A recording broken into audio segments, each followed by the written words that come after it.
Yeah, we're now joined in studio with Arizona Cardinal defensive lineman Nick Eason. Congratulations on the season so far. I know Thursday didn't go as planned, but 4-1, it's a pretty nice start. Yeah, we just, trying to stay humble. 4-1 is a really good start. Wish we could have been 5-0, but, the season's not over. It's still a long season. And I tell the guys we're still on top of the world right now. 4-1 is a really good start, and there are a lot of teams out there that wish they can be 4-1. Yeah, so talk about what happened Thursday night. What went wrong there? Was it as simple as just saying the offense just couldn't keep up? I don't think, it's not necessarily a point at the finger of the offense. I just think, it's a team sport. There are a lot of things that went wrong, at the game, but, I would tell the guys it's all about what we do. When we come and we play and do, don't make any mental mistakes, and do your job and be where you're supposed to be. That's one thing I tell the defense. When we don't do that, then we kind of beat ourselves. We beat ourselves. And you've been on some pretty incredible defenses. Mm-hmm. You won a Super Bowl with the Steelers. The Cardinals don't want to remember that Super Bowl, but let's not mention that. But you've been on some pretty remarkable defenses. Mm-hmm. What's it like to play on this defense? It's a good defense to be a part of. We have a lot of great athletes on this defense.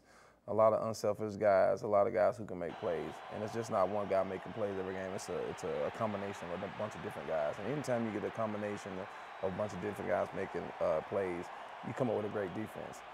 We have a lot of guys that are backups that can come in and start, which is what makes a great defense. Sometimes you're gonna have injuries. You gotta have guys that have to step up and come in and play, and the level of intensity doesn't go down, and that's what we have.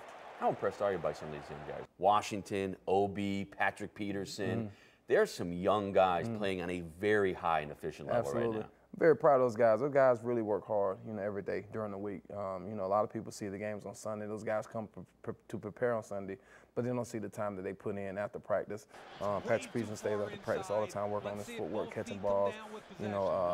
Brian Schofield and Sam Macho, those guys stay after practice, do extra cardio, work on pass rush moves. Those guys spend a lot of time during the week preparing for Sunday, getting their bodies right, studying the film, getting in their playbooks. So they put a lot of time in preparation, and that's the whole defense as well. Everybody's putting in a lot of extra time and extra preparation, which is what makes us good.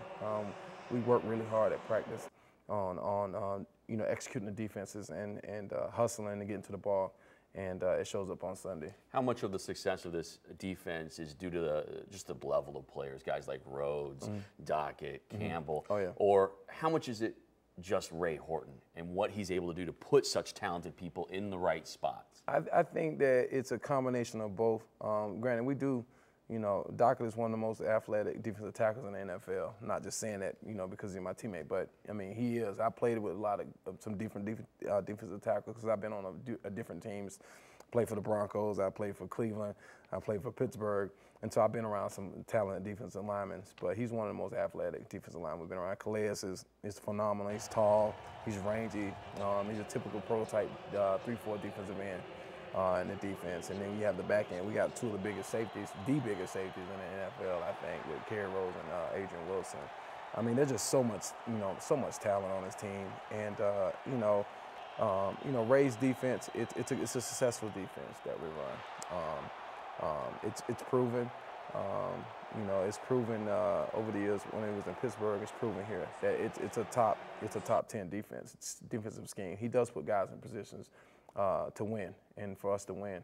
And when we execute it properly and we win games and we dominate defense. But you do have to have the players in place to make those plays, Do you think he's going to be the D coordinator for much longer? Or do you think he's going to be a head coach here pretty soon? I hope he stays here because I really like Ray as a coach. And he's a coach, he's a player's coach. He's a very intelligent individual. Not only on the field, he's an intelligent person outside of football as well. All right, real men wear pink, yeah. As we all know. You yourself wearing pink now on the field. We'll talk more about that, plus your new foundation, the great work you're doing in the community coming up.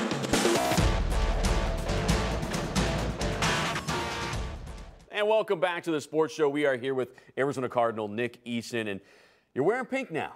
Absolutely. On the field. Proudly. Real men wear pink. Absolutely. What inspired you to make sure one of the guys in the forefront, like Larry Fitzgerald, who you're just putting the pink on and making sure everyone knows that you're doing it? I always tell people I've always worn pink. I'm a huge supporter, a guy that loves to support a good cause. And, wearing pink in the month of October during the NFL season is about breast cancer. I support anything, not just breast cancer, but any other terminal illness that anyone could have. I want to be a part of it. I want to be able to give back to the community because I feel that, God has put me in a position to be able to do so. So that's what I like to do. But this is a cause that hits home. Absolutely. For you. For me, it hit home because, I lost my mom to breast cancer in August 8th of this year, which is not a couple months ago.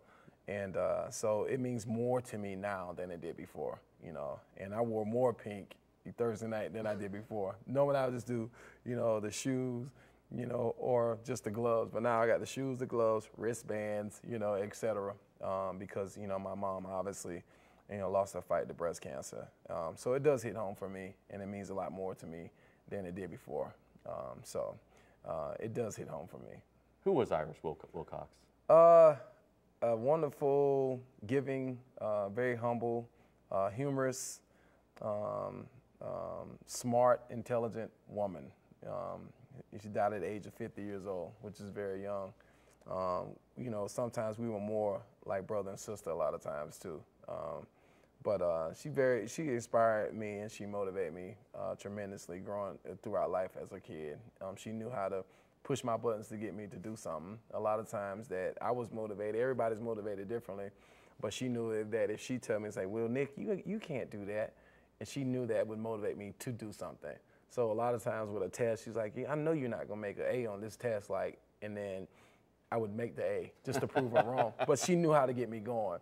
It took a lot of times, for a while I was like, man, why you always trying to down me? That's why I took at it. But as I got older, I was like, oh, she thinks she's slick. Like now that you're a parent, you're trying to figure out what she may be doing. I know what she's doing now. But everybody doesn't respond to that. Some kids are going to tank, but she knew for Nick Eason, that's the way she got me to do things. And now in her honor, you're wearing as much pink as you can get your hands on throughout the month of October. Absolutely. Pink hat, pink shoes, pink shirts, everything. And that's something that she would want me to do as well. She always wanted my cleats every year. So she has my cleats that I autograph and I send home. She kept hold of that, the gloves as well. So she would be happy to know all the things that are going on, all the attention that she's getting. We was on MSN.com, was on the front cover of that, and Fox Sports, and you guys have me here. So I'm just happy to be able to share my story with everyone because she was a very special individual. And along with the pink and this inspirational story, your foundation is Absolutely. in full swing. You're paying it forward. You're giving back to the community. Can you talk about some of the good work you guys are doing? We just, this year, it's on the groundworks. I hired EAG Sports out of California and Elite Image out of Indianapolis to kind of help me get my foundation off the ground. And a lot of times we think as individuals that we can do things by ourselves, and it's not possible, especially me. My job is to play football, so I say, well, I'll hire people that it's their job to get foundations going and not let me do it. Because, I like to kind of be in control of everything, but that's not the way to do it. But anyways, this year, my foundation sponsored a Gospel Fest event. I'm a musician. I actually play drums, bass guitar, grew up in the church, and I love gospel music. So we had a gospel concert this year in Vidalia, Georgia, where I brought out a number of different groups, and we raised a few $1,000s for that. So, this year there'll be a lot more things going on, but right now I'm just out. I got a breast cancer luncheon to attend on Tuesday. I'm going out to the Cancer Center of America after that, and so I'm doing the cancer walk, breast cancer walk. I'm gonna do that, and so we're just right now to raise money to help families. My foundation helps families that have a family member with a terminal illness. So basically, let's say, for example, if an individual has a spouse that's sick and it's 2 hours away to get the treatment. If you don't have a type of insurance that helps pay for that, we'll come in and help you pay for a gas card, get you a night in a hotel in a room, or if you have to take an unpaid leave, absent work, help pay some of your utility bills. Because I know a lot of times with sickness and taking care of a loved one, sometimes we people fall behind on things, whether it be mortgage, et cetera, because their main focus is taking care of this individual at all costs. And a lot of times people say they'll do whatever to try to get this person well. We'll forget about the bills, that we'll put that behind us, but I got to make sure I get this individual. So that's what my foundation does. It helps people financially during the time of need. So I'm glad to be able to give back.